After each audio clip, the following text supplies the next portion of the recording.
Forgive us, folks. We're a little bit late. Some of us don't know how to keep time. I don't. I crossed Tuesday and Saturday in my head. I don't know what my deal was, but That's okay. here we are. Here we are. That's okay, though. I'm just busting your chops, Dustin. Welcome. No, it's completely on me.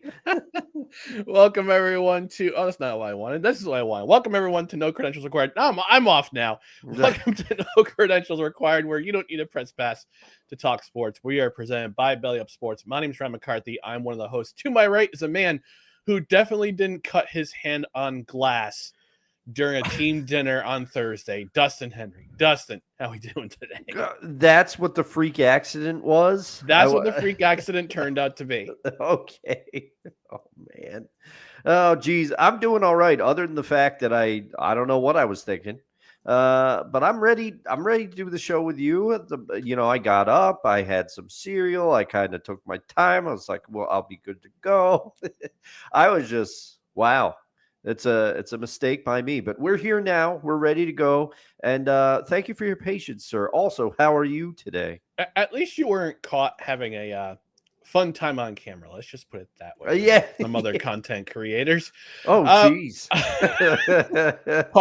Callbacks, folks. Not to me, but to other content creators. No, I'm doing all right.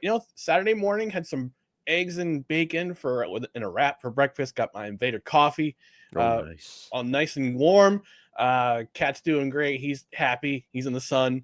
Yeah, life is just kind of trucking along right now. We're just trucking along, and I'm just letting people know in the socials that we're live. So we're going to talk some NFL. We're going to talk about Thursday night's game. I don't want to, but I have to. Oh, yeah. And we're going to talk about the rest of the Week 11 in the NFL. We're going to preview Week 11 in the NFL. But hey, let's get into it. And we're live on Facebook and on our No Credentials Required YouTube channel, and this show will be on replay on the Belly Up Sports YouTube channel later this afternoon. We're also on the Belly Up Sports Twitter account. So if you're watching live on Belly Up Twitter, thank you for watching us. Thank you for watching us live on YouTube and on Facebook as well. But before we get into everything, we just want to remind the people who are watching and listening to follow us. Follow us on social media, Facebook, Twitter, Instagram, and YouTube. Just search for No Credentials Required. You can also find more content, including podcasts, at bellyupsports.com. On the podcast side, hit the subscribe button on the podcast platform, whichever platform you choose, including Apple Podcasts, Spotify, Spreaker, Amazon Music, iHeart, TuneIn, Pandora, and our host, which is on Podbean. And hit that notification bell on Twitter and on YouTube, so you know when the show goes live, when we have clips from the show go up, and when we have just general announcements. I put together a nice video for the Grey Cup. I did a preview of that on the No Credentials Required YouTube channel. It took me about between script writing, editing clips, voiceover, getting it rendered. It took about 10 hours to do. So, oh, wow. Yeah. If you wouldn't mind, I'd appreciate not you, Dustin, but the audience too. I'll get into it after the show. Go to our YouTube channel and it's less than a 5-minute watch, and leave a comment. It'll hit a like, even if you don't follow Canadian football. Just show some please show some appreciation about my effort. I appreciate it. Also, nice juicy tip. No, I'm just kidding. Rate, review, comment, 5-star rating. Leave a review wherever you leave a review for your podcast platform. On Spotify, leave a comment. Also on the Belly Up Sports YouTube page, if you're watching this live, leave a comment there as well. It helps us get in the algorithm and just gets people in the know who love football or love sports in general know about this channel, about Belly Up Sports. And we are a live show most Saturdays at 10 a.m. Eastern, yes. And on Tuesdays at 6:30 p.m. Eastern.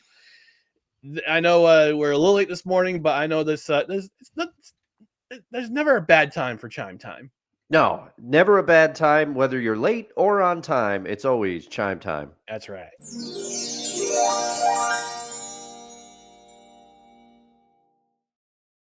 And we got James in the comment section saying, "Morning, gents. Glad to see Dustin's fully recovered from last weekend." Yeah, I am.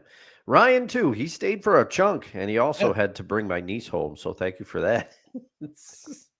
She's like less than a 10-minute drive away, so it's no Yeah. it's no trouble. It was no Yeah. trouble. I'm always happy to accommodate and help out, and wherever I can. And got my rest of my coffee in my coffee mug. So we're going to talk about, regrettably, have to talk about Thursday night's game between the Patriots and the Jets. Once again, the New England Patriots beat the New York Jets 27-14. Drake May had almost 300 yards passing. The New York Jets offense continues to be terrible. At least the Jets kept it respectable. I will say this also: good team, and as the adage goes. Before I'll let my co-host take over and talk about this game a little bit, give his thoughts. Good teams win, great teams cover, and the Patriots did cover. It was a 12.5-point spread. They won by 13. So those of you who took the Patriots to win and bet against the points against them, congratulations! You earned your money. Go spend it on something actually useful and not continue to be a degenerate gambler. But Dustin, what's your thoughts from this game? Well, like most recent Thursdays, I didn't actually catch this one live, but I caught up with it, this morning. And the thing is, like this game, the Jets had a roadmap to win this game, and it was their first drive. Mhm. That's how you have to do it. They used the run. They used a combination of Justin Fields, Breece Hall, and Isaiah Thomas. I think he had a nice first down run in there. They used that combination to kind of control the clock, and they were able to score on their first drive. The drive was over about 8 minutes or so. So they were Yep. able to take a decent chunk of the first quarter out for the Patriots. The problem is that Justin Fields, we all know what he can do with his legs. We all know. And the Patriots' run defense is very good. So Breece Hall kind of had a tough sled in this game. Kind of knew he would be. He's really the focal point of the offense now with Garrett being out. But the other thing is they just don't. Justin Fields, I thought he would be better in New York, but you can see it visibly in this offense. Even John Mechie made some catches. Adonai Mitchell almost made a good catch, but he had to turn around because Justin Fields threw it outside of him. Mm-hmm. Justin Fields had some throws in this game, but he just doesn't have enough to get it done in the passing game. And every team knows this now. Every team knows this. Yep. I don't see a future where they can bring Justin Fields back as the quarterback next year. But I will say on the Patriots side, things are different. The game was only 14-7 at halftime, but to me, it felt insurmountable because the Jets, they orchestrated that opening drive, and then the Patriots took the remaining 6 minutes and change and responded immediately. Yep. TreVeyon Henderson, they couldn't stop TreVeyon Henderson at all. He had 2 touchdowns running and a passing touchdown. He's the starting running back for the Patriots, ladies and gentlemen. If Ridley comes back, it doesn't matter to me. It's TreVeyon Henderson. He's taking that backfield now. And this just in, everybody, Drake May is good. Drake May might be one of the best quarterbacks from his class. He may be it, especially with the way Bo Nix has performed this year. It's been very up and down. We might get to Bo later in the show. But, yeah, there's not much to say about this game. The Jets defense, which has now lost a couple of its star players, it's not quite what it used to be. But also, Brownlee, what are you doing German suplexing Stephon Diggs, who has quietly started to emerge as the Patriots' #1 receiver? It took a little bit for that to get going, but I think it's there now. May and Diggs are establishing something. TreVeyon Henderson's a weapon. Watch out for the Patriots. They got a shot at this division. That's right. I said it. That's right. I said it. I hate it here. Yeah. I hate it here. Yeah, I look. In all respect, I didn't watch the game either. I know. And what kind of Jets fan are you? You didn't watch the game. Look, I had stuff going on. Going on Thursday sometimes. Okay, this is life happens. Some things in life are more important than football, and it's with my group of guys for Bible study. So shove it. Sorry, God bless you, but shove it. But no, I didn't hear about Brownlee taking Stephon Diggs to Suplex City. I didn't hear that. He suplexed him. By the way, I got sent a graphic by a friend of the show, Drew Willie. And shout out to him. We'll be on Throughout Sports Debate next Sunday night. So check out Sartoba Media next Sunday night for In or Out Sports Debate. But he sent me a graphic that Stephon Diggs has more baby mamas this year than touchdowns receiving. He's got 4 baby mamas and 3 touchdowns this year. I told that to my sandwich guy yesterday. His wife goes, "That's disgusting." I go, "Yes, it's disgusting, but it's also hilarious because that's human nature, baby." All right, let's get my thoughts about this game. I caught the highlights, and yeah, I echo your statements, Dustin. I think it's time for the Justin. Yeah, let's put Dustin in the backfield for the New York Jets. He'll probably do a better job throwing than Justin Fields. I don't know. I would get destroyed. Look, listen. As a man off the field, Justin Fields, he's a dude. He's a great dude. We talked about his struggles. We talked about his struggles with anxiety, his epilepsy struggles, and how he has those issues off the field, and he's learned to curb them through copious amounts of faith, but also at the same time, as an NFL quarterback, he doesn't have it. I'm sorry to say. But look, things looked really good on the first drive. 14 plays, a little over 8 minutes, and he runs in the touchdown. They were doing everything they needed to do that they did in week 1, and that was the game plan. It's like, all right, cool. But here's the thing: the Patriots, they adjusted. The defense adjusted, and it showed on the score sheet. 3 and out. This was the next 3 possessions for the Jets for the rest of the first quarter. 3 and out punt, 3 and out punt, 3 and out punt. That's what having an experienced head coach gives you, in that he knows how to adjust to scheme against the team that they're playing against.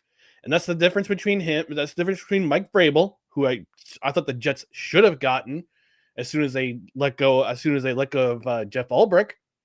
Bring him in the building and don't let him leave. But again, our team has an owner who is too cheap to pay up for an established coach, and he goes out and hires, yes, a team legend in Aaron Glenn, but also a guy who's, again, a first-year head coach.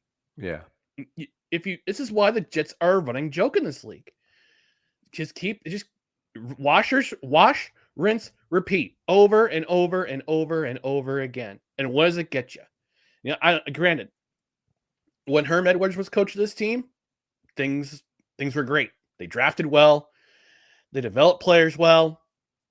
He ran off to Kansas City. You bring in Eric Mangini, has a good couple seasons, goes to the playoffs. Bring in Brett Favre. They're bringing Brett Favre to take it to the next level. Yeah. Fortunately, things didn't work out because Mangini played him when he was injured, which was egregious. Then Rex Ryan comes in, basically does the same thing with Mangini's team, but adds a few bits and pieces. They go to consecutive AFC Championship games, and then from then on, no playoffs, losing seasons. Bringing in another first-time head coach in Todd Bowles. First great season this first season. Almost go to the playoffs, and the rest of the way they stink. Yeah. Bring in Adam Gase, who technically should have never been brought in the building, although he was trying to upgrade the offense, but unfortunately, Mike McCarthy didn't know how to draft offense. They bring in Le'Veon Bell, that experiment fails. I'm going through the history here, but let's get back to this. But getting back to this game. Just every error that the Jets have made over the last 15 years showed up in this game. It showed up in this game. And looking at this, I know Aaron Glenn has faith that Justin Fields can get the job done, but it didn't show in this game. They abandoned the run. They tried to get Justin Fields to be effective in the pocket. He's not an effective pocket passer. He does his best job when he's roaming or when he's running. Mm-hmm. Where was Breece Hall in this game? Like, he barely showed up in the score sheet. Yeah. And look, the Jets try to make it respectable. They got within 7 with 3:10 remaining in the third. and then Fields puts the ball on the ground, which leads to more points for the Patriots. And you just have to wonder, going forward, do you start it? And also have to wonder, is Tyrod Taylor's knee injury worse than what we think, which is why he didn't play in this game? And with the season, it's effectively lost, because if the Jets had won this game, they would have been lurking for a playoff for the last playoff wild card berth. They would have been 2 games. They would have been 2 games out behind Jacksonville. But now they're sitting at 2-8, and us fans are left wondering what's going to happen the rest of the way. What's going to happen the rest of the season? Do they put in Brady Cook? Do they let him see? Do they try to see what he can do for the last 8 games of the season? Because there's for the last 7 games of the season. Let's see what he can do. But at the same time, it's like where does this? When does it end? Yeah. When does it end? I don't like to cry and complain and moan about the Jets. Stay the Jets. I see too much of that with the other Jets content creators. But I'm just sick and tired of this team being a meme, to being the low hanging fruit where everybody can punch down and just keep hitting the Jets because they don't do anything. Now I gotta say this for the defense. The defense, they stopped the run, minus those 2 touchdowns by Henderson. They did a pretty good job preventing the big play. The Patriots, their longest play from scrimmage was 11 yards to Stephon Diggs. That was their longest play from scrimmage. They prevented the explosive play. Okay, that's the only good thing I have to say about them. Otherwise, Drake May carved them up for 281 yards and a touchdown. Henderson had 2 short touchdown runs. The defense managed to sack Drake May, who is still the second most sacked quarterback in the NFL. They only sacked him once. Yeah, I was going to say, I only saw 1 sack. And they forced no turnovers once again. They only have one, maybe 2 takeaways all season. I think they have 1 takeaway all season long. That was against Denver and London. 7 more weeks of this crap. Yeah, and you know what, Ryan? Last night's Seahawks sessions, I saw you stop by for a little bit. Thanks for that. I posed a question to Dan and Kevin because they have more college football knowledge than me, as do you.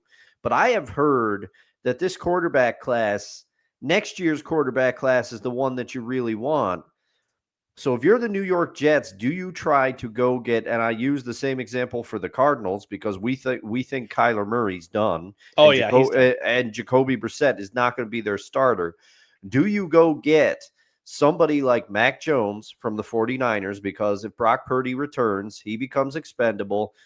Wait it out and draft your quarterback of the future, the class after this, or do you draft one of the guys now and see what happens? Well, that's the decision that Darren Muji and Aaron Glenn are going to have to make together in the offseason. I know that the Jets had scouts at the last Indiana game because they wanted to evaluate Fernando Mendoza. As of right now, the Jets are picking number 2. I believe they're picking number 2 in the draft. Let me just look up Tankathon real quick and see. No, they're number 3. Okay. So they're just behind because of strength of schedule. They're only 0.12 of a point behind New Orleans in strength of schedule. So I'm rooting for New Orleans to lose this weekend. Although I don't think they're playing this weekend. Yeah, I think they're on a bye. They might be on a bye, but they face each other in a couple weeks. So, right now in their mock draft, they have Tennessee picking Reuben Bain Jr. at edge because they don't need a quarterback. Yeah, they have theirs. They have Cam Ward. They're going all in. And they have the Jets picking Ty Simpson 3rd from Alabama. Okay. I'm still waiting for a certain Southern Belle to show up in the chat, but but yeah, Indianapolis and New Orleans are on buys this week. So next week the Saints face. They're at home against Atlanta. Oh God. Yeah, that could be the friends and family game for next week, everybody. Spoiler alert: Atlanta is the friends and family game for this week. I almost did it. I will say this. We talked about this on Just Endure the Suffering a couple weeks ago after the trade deadline, reacting to that. And Dan was saying that it's not this year's draft class, but the following draft class in 2026. That's good. 2027, excuse me. It's going to be the draft class. Yeah. So I don't know. Maybe I know Mac Jones is under contract with the 49ers until I think next season. So if you're going to get Mac Jones in, like maybe you trade him for a fourth or a fifth, but I don't think Kyle Shanahan. But here's the thing with Kyle Shanahan quarterbacks. If once they leave that system, they're not that good. Like we saw it with Jimmy G. Yeah. He's been traipsing around the league since he wound up with the Raiders, and he wound up, I think he's with the Rams again as their backup, if I'm not mistaken. So I believe you are correct. Yes, he is the backup for Mr. Stafford. But yeah, I mean, if they have to draft a quarterback, then I would sign a bridge quarterback like Jacoby Brissett, like they should have done 2 seasons ago.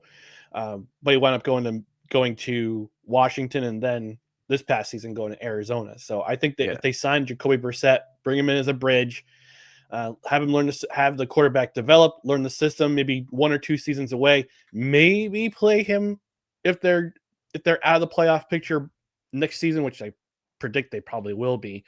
But they have so many other holes to fill, especially on the defensive side.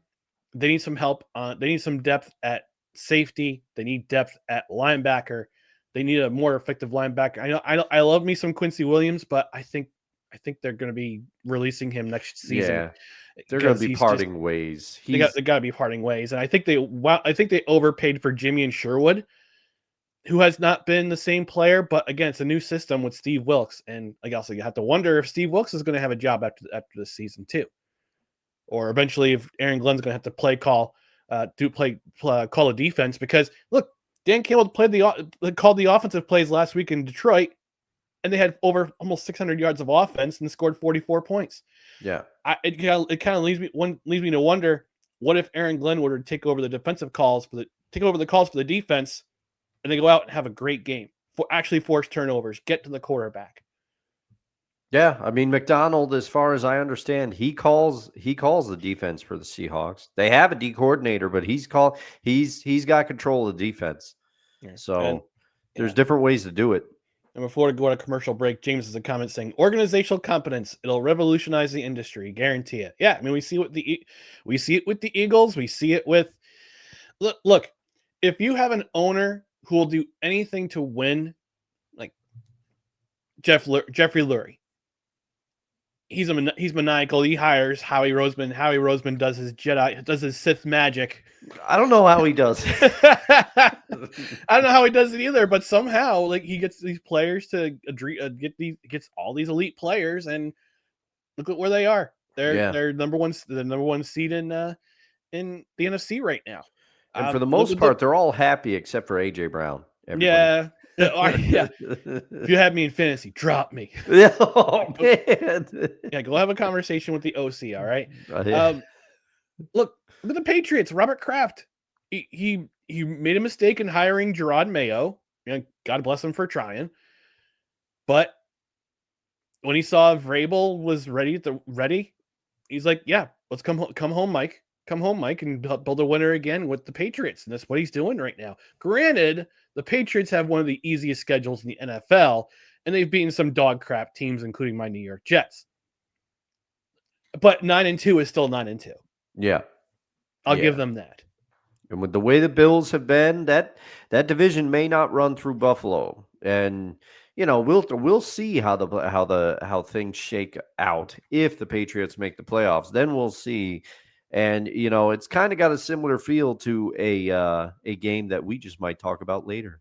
I still hate it here. I still hate it that we live in a world where the Patriots are dominant again and the Jets are still garbage. Someday. Not today, though. All right, we're going to take our network midday commercial break. When we come back, we'll talk about the rest of the week in the NFL. In NFL Week 11, we'll preview it. We'll also talk about we'll also give our picks for the Cut the Breaks Pick'em Challenge, and we'll reveal our favorite athletes to wear the number 83. So stand by and stay tuned for more No Credentials Required.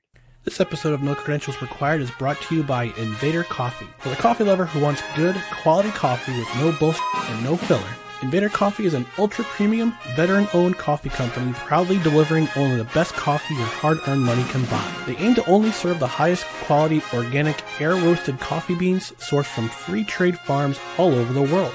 They keep things simple. The best coffee at an affordable price in order to provide you with the value you deserve for your morning boost. 100% fair trade, 100% organic coffee beans, 100% air-roasted, 100% money-back guarantee. Visit invadercoffee.com, enter promo code BELLYUP at checkout, and receive 15% off your order. That's right, folks. The only coffee that's going in this mug and this French Prince.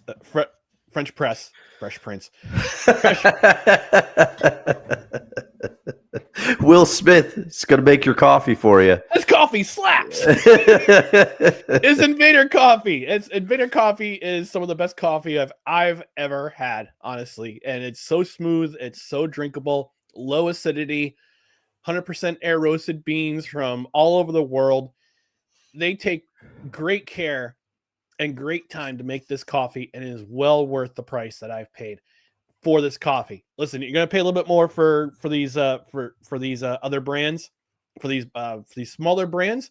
And again, Invader Coffee, they are veteran owned. So if you love your country, you love to support veteran owned businesses, this is one of those businesses you want to support. Our link is in the description. Our affiliate link is in the description. So we get a little bit back for every sale, but you can also save 15% off your order with promo code BELLYUP at checkout. And Dustin, guess what's back in stock? Oh, what's back? The holiday blends are back in stock. The Christmas blends are back in stock.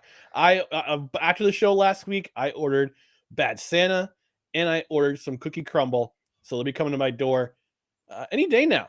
Mm-hmm. Any day now. Hopefully we'll get it hopefully we'll get it today in the mail. But they've got their OG blend, the original blend, the T-Max organic blend. I'm sorry to say the Wallace Scottish brandy blend, it has sold out, but I at least got to try it before they sold out.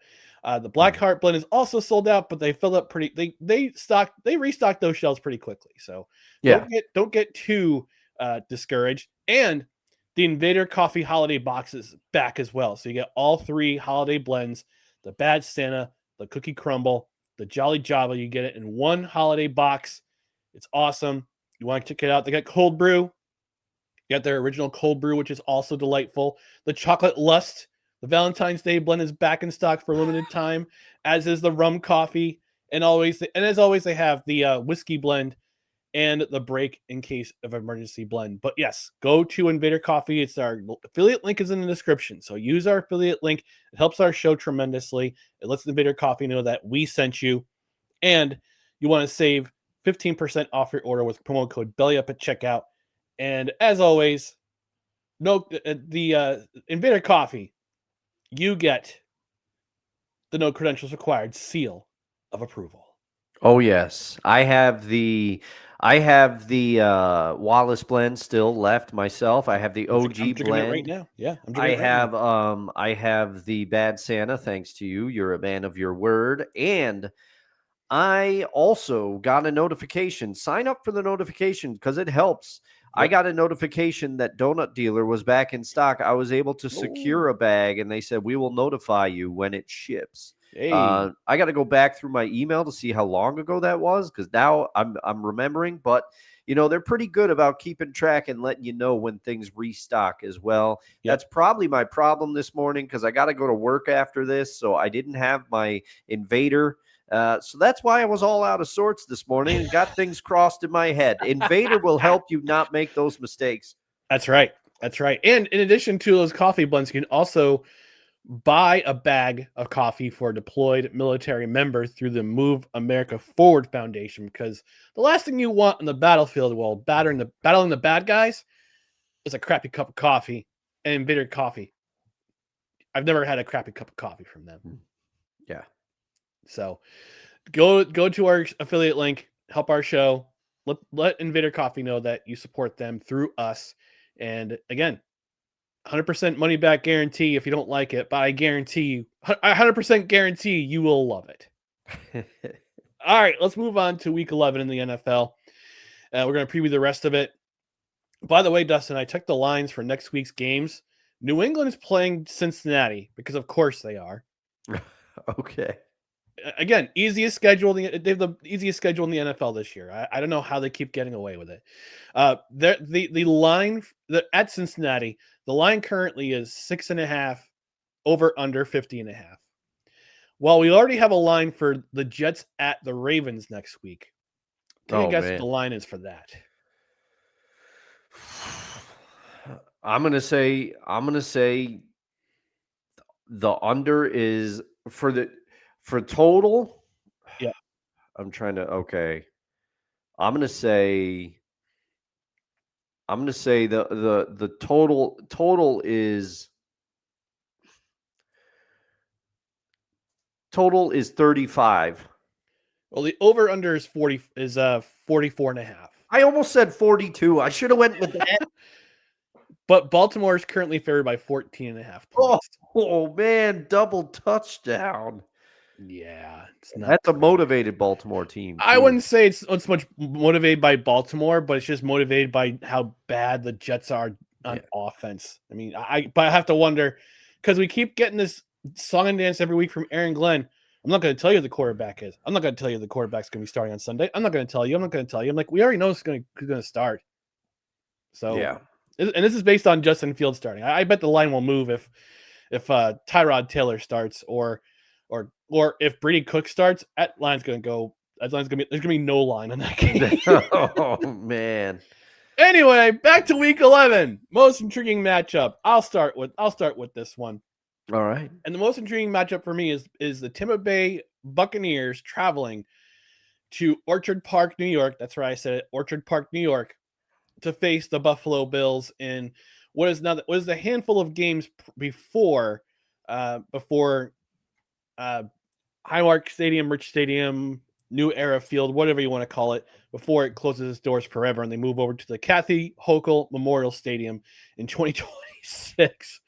But this is a matchup of a banged up Buccaneers offense facing a banged up Bills defense. Yeah. Regardless of injury, both squads, they continue to play at respectable levels, minus last week's debacle for the Bills in Miami. Baker Mayfield pretty much single-handedly dragged the Buccaneers into almost beating New England last week. If it wasn't for those four big plays that went for touchdowns against New England last week, but Tampa Bay wins this game. Tampa Bay wins that game. Unfortunately, it didn't happen that way because they gave up too many explosive scoring plays to the Patriots. I'm also fascinated to see how the Bills respond after being beaten from pillar to post by, of all teams, the Dolphins. So I just want to see how they respond. And actually, I'll talk about this game a little bit later in our players to watch. But that's my game to watch this week. The most intriguing matchup this week. Dustin, what's yours? Oh, for me, it's no surprise. It's one pick to rule them all. It is the Rams versus the Seahawks. You have to. People are making a lot about the Lions-Eagles matchup, which, it's going to be a good matchup, I think. Oh, yeah. Monday night matchup, too. But how can you not pick the Rams versus the Seahawks? Both teams are 7-2. Both teams, this is for control of the division. Now, the Seahawks cannot lose this game because if they do, they had that divisional loss to the Niners. It would be another one. They cannot lose this game. But whoever wins this game controls the NFC West. Both teams are 7-2. Both teams are top 5 or 6. I believe it's top 6 in total offensive and defensive stats. This is a matchup of two heavyweights, okay? This is like a tale of the tape. This is a UFC. You start putting the teams next to each other. I give the Rams probably a slight edge at receiver because their number 2, quote unquote, is Davante Adams. But will Davante Adams play? There's some question marks surrounding that. Mm-hmm. And so you got two quarterbacks who are playing unbelievably well. Matthew Stafford, Sam Darnold, both of them are playing well. Both have been protected well by their lines. Please, we hope that Gray Zabel plays. He has an ankle issue right now, or a heel issue. There's some questions as to his status. You got to get him going for this game. He still has not given up a sack, everybody. You got Jackson Smith-Njigba, Puka Nacua. There's so much. The running game, the Seahawks will have to try to stop the run. I give the edge defensively to the Seahawks. I give the edge offensively to the Rams. So which is going to break first? There's just so much to like about this matchup, and I'm going to focus on it a little later in the show regarding a certain player. All right. James saying that Jalen Hurts versus Jared Goff should be a fun watch. Yeah. And it's the nightcap, so he can actually watch it. Yeah, Sunday Night Football. It's going to be a good one. Oh, yeah. Should be a good one. The Friends and Family games. Again, I have renamed this based on last week's tragedy with Marshawn Nealon. We're not going to call it the self-hatred game of the week anymore. We're going to refer to these as Friends and Family games because only friends and families and hardcore fans are interested in these games. What is your Friends and Family game for this week, Dustin? Well, I went back and forth because I almost did it. I almost picked the Raiders again, but I was like, I can't. I can't do it. It's Raiders versus Cowboys on Monday night. That's not going to be good. That's not going to be good. I'm sorry, everybody. But for me, I saw one game on the schedule, and I said, I can't believe I forgot about this. It's Texans versus Titans. Okay. Oof. I'm not gonna say much about this game, but you have the last I knew, I think heading into last week, they were the statistically number one overall defense in the league in the Texans, going up against a rookie QB and an offense that has been unable to consistently move the ball. Does this make for an entertaining game? Not in my opinion. It's going to be a tough watch, everybody. At least Calvin Ridley may play. The Titans are optimistic he may play, but I won't be watching. No. And you are correct. The Texans lead the NFL in yards allowed average per game with 261.3 yards allowed per game. In terms of sacks, I think Denver's got the sack lead. Denver has the sack lead. Absolutely they do. The next closest is 32 between your Seahawks and the Steelers. The Texans only have 22 sacks this season. Wow, and that surprises me. And Cam Ward leads the league in quarterbacks being sacked with 36. So something's got to give. Something's got to give. I think the Texans are going to boost their numbers there. Let the bodies hit the floor, as Drowning Pool would say. That song came to my head. When you said something's got to give, that song came in my head immediately. Yeah. All right, my Friends and Family game is going to be the Panthers at the Falcons. Week 8. Let's flash back to Week 18 of last season. What happened in Week 18 of last season? We saw one of the most entertaining games of all season. Of all season last season, it was a shootout between these two teams. Bryce Young, Michael Penix, they were both balling in this game. And the Panthers wound up winning it in overtime, like 30. I think the final score was like 36-29, 36-30. It was just a shootout between both teams. Let's fast forward to present day. Not great. This is a Friends and Family game. I believe tickets are currently starting. Let me look at the schedule here. Tickets for this game at Mercedes-Benz Stadium are as low as $45 on another website, which is not our sponsor. But if I go to SeatGeek, which is our sponsor, promo code BellyUpSports at checkout, get $20 off your order. If I go to SeatGeek for the Atlanta Falcons, they start at $53, but that's with fees included. But still, yeah, I thought this would be a rivalry for years to come in the NFC South, and unfortunately, you got a Falcons team that continues to falcon. You've got a Panthers team that is. I'm being kind here when I say this. A Falcons offense that has been impotent for the last month. Let's just call it what it is. Keep Fox Sports' Jason Benetti and Brady Quinn in your prayers. Not that they're both ill, but you need to have the Angels look over them and guard them against being bored to death by both teams in this game. It's not going to be great. It's not going to be great. And James saying Carolina and Atlanta should pay the fans just to go to the games. I don't think Arthur Blank would like that. Probably not. But these two games are in a 1 p.m. slot that are just terrible. To which we say, thank God for NFL Red Zone. Oh man. Yeah, these games are not going to be great. Although we have said this in previous shows, yes, and some of these games have actually been entertaining, like Jaguars Raiders 2 weeks ago. That was pretty entertaining. I think Jets Bengals. I think we both put Jets Bengals as one of those games, but it actually turned out to be one of the most exciting games of the year so far. Yeah. So, all right, players to watch in Week 11. I've got my eye on a matchup, mostly a matchup in one player. I've got my eye on James Cook against the Buccaneers, and you know my love for Todd Bowles on this show. Mm-hmm. He loves to scheme up against the opposing defense, or the opposing offense, excuse me. And here's the thing: like the Bills not only have one player, but they have two players that they need to stop. Now I have to see. Last week, James Cook was held to 53 yards against, of all teams, the Miami Dolphins. Yeah. Is this a game where it gets going again? Because he was actually in the lead over Jonathan Taylor for rushing yards, and then Jonathan Taylor ran for over 250, almost 250 yards against the Falcons, who I previously mentioned, and he regained the lead, and he's got over 1,000 yards for the season once again, on his way to break the team record for rushing, maybe breaking 2,000 yards. I'm hoping he does. But James Cook, I'm interested to see how Todd Bowles schemes up his defense against James Cook, who has been very good this year. Let's put it this way. I said this. I said in this program, this offense, this Buffalo Bills offense, no longer runs through Josh Allen. It now runs, literally and figuratively speaking, through James Cook.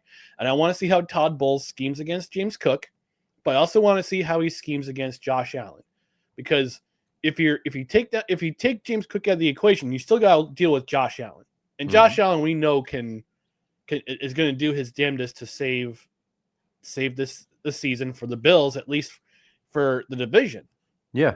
So I'm curious about this matchup, this tete-a-tete between Joe Brady, the offensive coordinator for the Bills, and Todd Bowles and his defensive staff for the Buccaneers, with James Cook always in the equation for the Buffalo Bills. But that's my matchup in terms of that's my player to watch in Week 11. Dustin, what's yours? Well, I have an offensive and a defensive player this week. I get a certain sound. I think I'll lead. You want me to lead with the offensive player or the defense? Let's go with the defense because I want to play this sound. All right. All right. Can't have him locked up. He's important to the defense. There you go. Yeah. Shout out to Wise. Right. Shout out to Wise. The skies for Tribal Chief.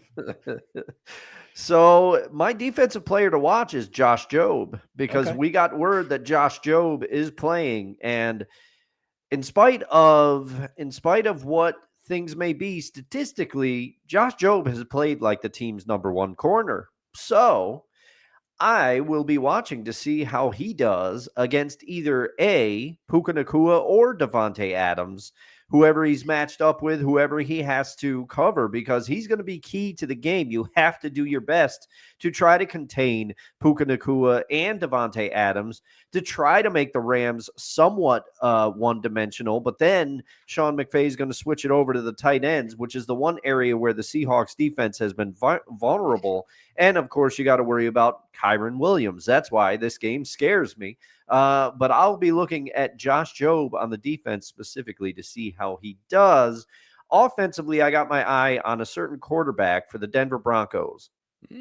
I don't know what to make of Bo Nix this year. He's kind of had a sophomore slump, but then he kind of comes back and reminds you, okay, they're going to be okay. And that Broncos defense is really good. We know this.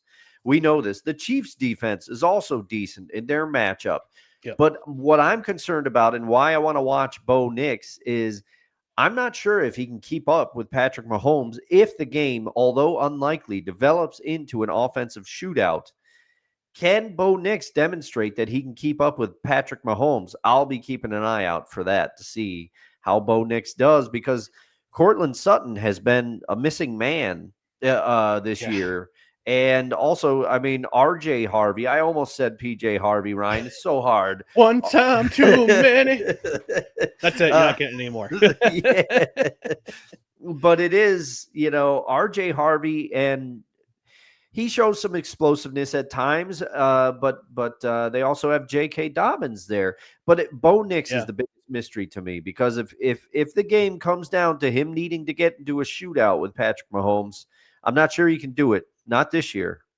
No, I mean this offense. I mean, for as good as Sean Payton is, a guy who can draw up offensive plays, this team is not very good this year. And from what I understand, J.K. Dobbins is questionable for this game. Okay. So actually, let me double check real quick.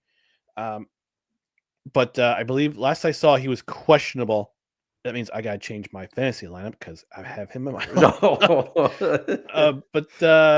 injury. I go to injuries. J.K. Dobbins is out. Oh, he's out. He's officially out as of yesterday. So here's who's out for the Patriots. Pat Surtain, he's out. He's on IR. Jonah Ellis, Nate Adkins, Alex Singleton. Prayers to him. I don't know if you saw the Discord chat. He went in for just got popped for a random drug test. Mm-hmm. And he was revealed that he's got testicular cancer. Oh yeah, it had to be removed, so he's undergoing treatment for that. And J.K. Dobbins is out, so this is going to be, I think you're right in regards to that. Yeah, this is going to be an interesting matchup between the Chiefs and the Broncos. That's going to be the highlight game in the 425 spot on CBS. So, yeah, I mean, if the offense can't get it going for the Broncos, I just have a feeling that this might be their first loss. I think they're on a 6-game winning streak, if I'm not mistaken. Believe so. Look at the standings. If we go to a win streak, they won the last 7 games. Excuse me. So wow, they're on a 7-game heater, and it might end against Kansas City tomorrow. So we'll see. All right. We're going to move on to our Cut the Breaks Pick'em Challenge for Week 11. Because I cut the breaks! Wild card, bitches! Yeah! What? And here's our picks for this week. Dustin has the Texans over the Titans. He's got the Chargers beating the Jaguars, and his upset pick, he's taking his Seattle Seahawks over the Los Angeles Rams. As for me, I've got Baltimore beating Cleveland. I got Chicago beating Minnesota. And my upset pick, although they're only a 2.5-point underdog, I've got the Lions beating the Eagles on Sunday night. You and I are on the same wavelength with our upset picks. Different games, but we're kind of both trying to play the same game of pool with that. Yeah. I saw the let's see, let me see the highest point spread this week so far. Green Bay's a 6.5-point favorite over the Giants, and Pittsburgh's a 5.5-point favorite over. Baltimore's a 7.5-point favorite over Cleveland. That's a 425 game. Good God, CBS, what are you doing? That needs to be flexed out with another game. But anyway, yes, these are our I can't talk. These are our picks for Week 11 for the Cut the Breaks Pick'em Challenge presented by Royal Retros, the king of throwbacks. Go to royalretros.com, select your merchandise, and use promo code CREDHEAD at checkout. You get 10% off your order, plus free shipping for every order over $100. Royal Retros, king of throwbacks. Thank you for being a presenter for our Cut the Breaks Pick'em Challenge, because the winner of this challenge between Dustin and I is going to win some merch from Royal Retros. Man, it's going to be good, but I still think, Ryan, you got to get your eye on something that you're picking out, because I think the crown goes to you. But we'll see. I was able to close the gap. I was able to close. Look, as a Sadaharu O Yomiuri Giants jersey I'm looking at. There's an Oryx Blue Wave Ichiro jersey I'm looking at. I mean, that would be a nice one. It would be an honor for me to buy that for you. Oh man, I gotta send you this video, but anyway, we'll talk off air about that. But that's the Cut the Breaks Pick'em Challenge for Week 11. Those are our picks. Because I cut the brakes! Wild card, bitches! Yeah! What? Also, FYI, if you go to Royal Retros, if you order from their replica jersey collection, it ships within a week. Oh wow, that's quick. Yeah, they're quick. But yes, use promo code Credhead at checkout, get 10% off your order, and free shipping for every order over $100. All right, we're gonna wrap things up with our favorite athletes to wear the number 83, and just as a not a spoiler, but just an FYI for this one. It's not just me who has this button ready, but it's also Dustin. We're gonna give it a double Homer alert. Sorry, double Homer alert. Both of us knew long in advance that this was going to be a Homer alert for both of us. Oh, for sure. So I'm gonna have Dustin start off with his favorite number 83. All right, I'm going to drop the hammer. That's right. Ew. My favorite number 83 is the Barbados Prince. I promised myself I wouldn't try that, but there we are. He is from the Czech Republic. He was drafted in 2001 by my beloved Edmonton Oilers. He started playing hockey professionally when he was 16, though, for a team in his native country. But Aleš Hemský is my guy. Aleš Hemský, right? So he was drafted in 2001 by the Oilers. Like I said, he played in Edmonton for 11 years. He's got 174 goals in 845 career games, but Aleš Hemský was much more known for his assists. He's got 398 of those, 572 career points. Injuries kind of dogged him at certain points in his career, shoulder injuries, things of that nature. He played for the Oilers. After the Oilers, he went to Ottawa for a year, then the Dallas Stars for 3. And he finished up in 2018 with the Montreal Canadiens, which I had completely forgotten about. But some memorable moments for Aleš Hemský. First of all, he was instrumental in that magical 2006 Edmonton Oiler Cup run to the Cup, as the 8th seed, getting in and beating teams like the San Jose Sharks and the Detroit Red Wings, who were powerhouses at the time, on their way to that unfortunate loss. But he scored some huge games. Statistically, that was probably one of his best seasons for the Oilers. I forget how many goals he had that season. I want to say 58. I did some research before the show, but I accidentally closed the tab. Sorry, this isn't all up in the... All right. I got it. Let's see. What season are we talking about? 2006? 2006, yeah. 19 goals, 58 assists, 77 points. 58 assists was the number that was stuck in my mind. I misspoke there. Yes, but I think that was statistically that was one of his best years for my Oilers, the total of 77 points there. He was instrumental in that cup run. I just loved watching him play, specifically his passes and also some of the things he could do on his skates. But one of my most memorable moments, Ryan, and you will know this one well, is when one Patrick Steffen oh man went and skated down and went to do a little loop-de-loop around his goal to score, and he fell. And I'm gonna pull it up. Old Aleš Hemský took that and scored a goal to tie that game. Now, unfortunately, the Oilers would end up losing that game in OT, but Aleš Hemský, a lot of great passes. Go watch some highlights if you haven't seen Aleš Hemský play. It's been a long time since he was on the ice now. And also, I always had a soft spot for him. He's my age, and I just thought he was a really great player, specifically with assists. Very good at that, and was good for the Oilers for a number of years. Like I said, injuries kind of got him. Yeah. But he's my pick. Yeah. So here's the empty. I'm not playing the sound, so as to avoid copyright strike.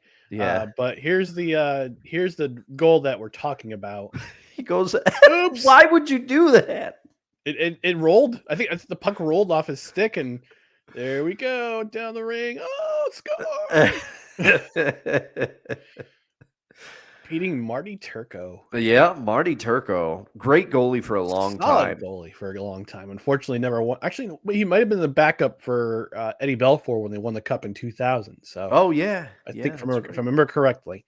But yeah, there's that empty net goal that Dustin was talking about. And my number 83 was one Santana Moss for the New York Jets. Played his first 4 seasons with the New York Jets. Was a walk-on. Believe it or not, was actually a walk-on at the University of Miami. And if you watch the U documentary on the 30 for 30s, they'll talk about why he was a walk-on as part of those early 2000s days with Mac Davis as the head coach. And they couldn't award a whole lot of because of all the trouble they got into. The Miami University of Miami program got into. They didn't have a whole lot of scholarships, so they used a lot of track and field stars to get the scholarships.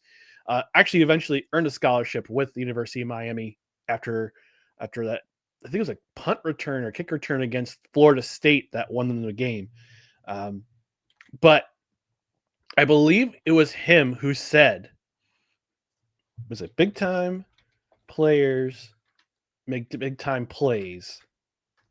It was Santana Moss. Yeah. All He was right. credited with saying big time players make big time plays. That was against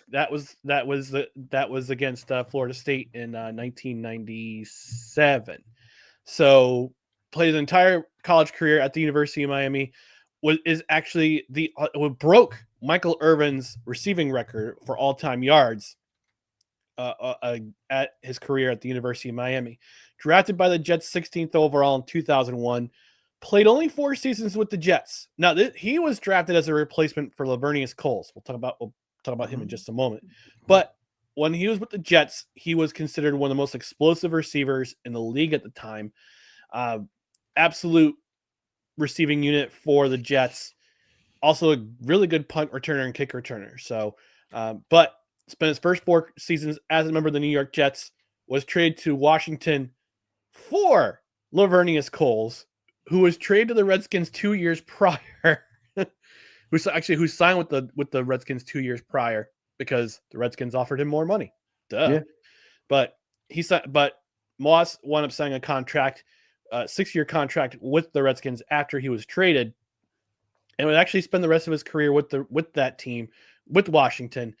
Amassed in his career with the Jets and the Redskins over 10,000 receiving yards and 66 touchdowns as a receiver. I don't have his return stats in front of me. I'll actually just bring them up. Let's bring them up real quick. So yeah, 732 receptions, 10,283 yards, 66 touchdowns, and only made a handful of playoff appearances with the Jets and the Redskins. So, but in terms of returns, I can't find. Oh, here we are. Had 2 punt return TDs as a New York Jet in 2002. Had 3 in his career, and was an outstanding return. He was actually he was in the Pro Bowl in 2005. And was second team All-Pro in 2005 as a member of the Redskins. So, but yeah, he wore number 83 as a member of the Jets, wore 89 with the Redskins. By the way, spoiler alert for number 87, Lavernius Coles may make a return. May make a return, but I might have 84, 85, and 86. I still have some thoughts about, but we've got some time to think about those. James in the comments section, of course, with the Sharks. His is Matt Nito, decent bottom 6 contributor with the Sharks during the 2016 finals run. He also says that Hemsky goal is why you take the open shot and don't tap dance with the puck. Yep. Yeah. Yep. Yeah. And let me just say, James, that's a pretty neato pick by you. I'm sorry. Hey! Get out. All right, we're going to wrap things up here. No credentials required. Thank you for tuning along. Thank you for watching if you're watching live or you're watching the replay. On any replay, we appreciate it. But we would actually want to remind you to please follow us on social media. Give us a follow on Facebook, Twitter, Instagram, and YouTube. Just search for No Credentials Required. You can also check out our other podcasts and other content like written articles at bellyupsports.com. On the podcast side, subscribe to the podcast wherever you podcast, including Apple Podcasts, Spotify, Spreaker, Amazon Music, iHeart, TuneIn, Pandora, and our host, which is Podbean. And you also want to hit that notification bell on YouTube and on Twitter so you're notified of announcements, of any general announcements that come up. If you're watching live shows, you get the notification, and any show clips that go up, you want to hit that notification bell for and go watch those videos. So, in the meantime, again, also, if you're watching on the Belly Up Sports YouTube channel, subscribe. Subscribe to both the YouTube channel for Belly Up Sports and for No Credentials Required. We are at 423 subscribers, so we're trying to get to 500. Trying to post more content. I'm looking at posting more short stories about short-lived sports teams and short-lived and just random years in sports and random seasons and different athletes and profiling those short stories. So if you got any in mind, like leave a comment in the comment section, leave it on our YouTube page, hit us on Twitter or in our Discord. We also on Discord, links in the description. So we're going to get out of here, but thank you for joining us on No Credentials Required, where you don't need a press pass to talk sports. We are proudly presented by Belly Up Sports. For Dustin Henry, I'm Ryan McCarthy. We'll be back on Tuesday. Until then, enjoy the football, whether you're watching college ball, whether you're watching pro ball.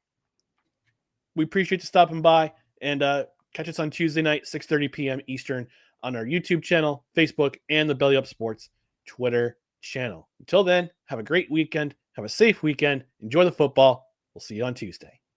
Pardon me for being tardy. Good night, everybody, or good morning, everybody. Actually, sorry. Actually, hold on. Time out. Yeah. Time out. Stop. Yeah. Sorry. Before you give your usual greeting, Dustin. Well, I have a family thing on Tuesday, so we'll talk about that in the green room. But Okay. we might be recording either Monday or Wednesday.